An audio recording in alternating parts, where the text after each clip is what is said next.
Okay, so most of the advice I see is bad. Here's how to actually handle. I need to ask my wife, business partner on cold calls and sales calls.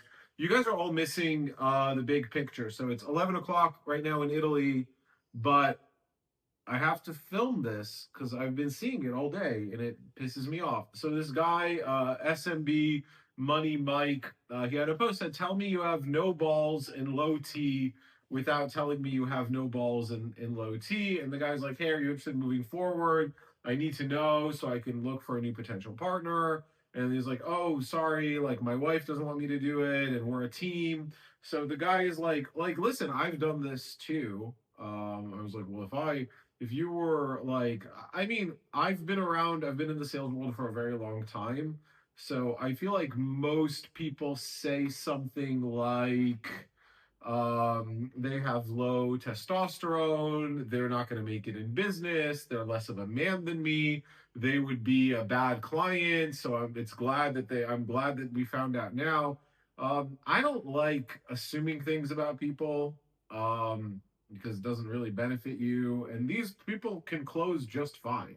So let me just explain to you what is going on because no one seems to be missing them. So if someone's like, I have to ask my wife, I have to ask my business partner, it means absolutely nothing. The words themselves don't have any meaning. What matters a lot is the way they say it. So prospects that have passion, motivation, and clear buying intent tend to communicate like me. They talk in bullet points. Like, so if I have a guy in B2C, let's not even do B2B because this is much more rare in B2B, although it does happen. A lot of business partner dynamics are like husband and wife dynamics, even though it's two dudes sometimes. I mean, my stepfather made tens of millions of dollars in a similar dynamic. He was the man, the other one was the woman, whatever, it works. So it happens. When someone doesn't have strong tonality, they tend to trail off. They go on long run on sentences. They talk for a long time about things that are unrelated. They talk about their background for 10 minutes. We've all been on those sales calls. And when you get to the point where and then they do the same thing with their wife. They're like, we usually move as a unit. You can hear it already. Like, oh, geez, another one of these guys. Now, assuming they're financially qualified, which sometimes people sound like this when they're not financially qualified, it just means that they don't have clarity and they don't have buying intent.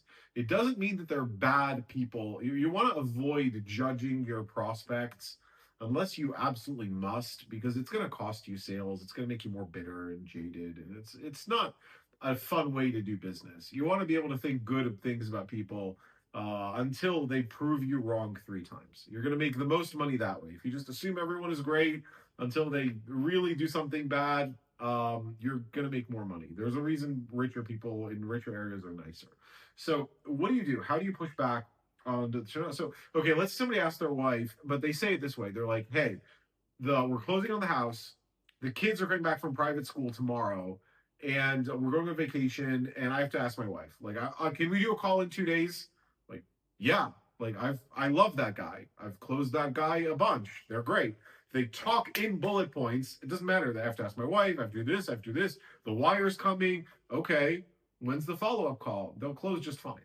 That person has buying intent. If someone's like, for the last 3 years, we've been building up this aspect, and they just talk like this for 10 minutes, then I know that I need to get a little bit more clarity. I need to see if there's true buying intent or if we're just on the call for some kind of free therapy, which I mean, I enjoy, but is not going to take me anywhere. So, I will say something like, okay, typically at this stage of the conversation, I am used to a little bit more engagement and a little bit more momentum from the people that I talk to.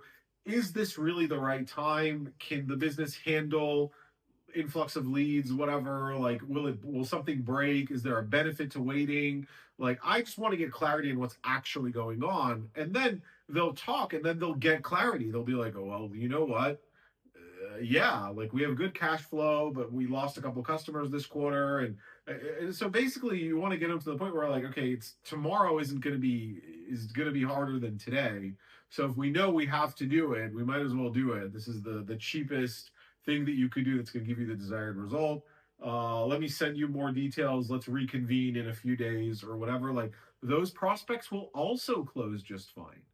So the I want to talk to my wife, I want to do this is a meaningless thing in and of itself, and you'd want to avoid judging people. And I say that is I did it too, like all of my 20s and half of my 30s.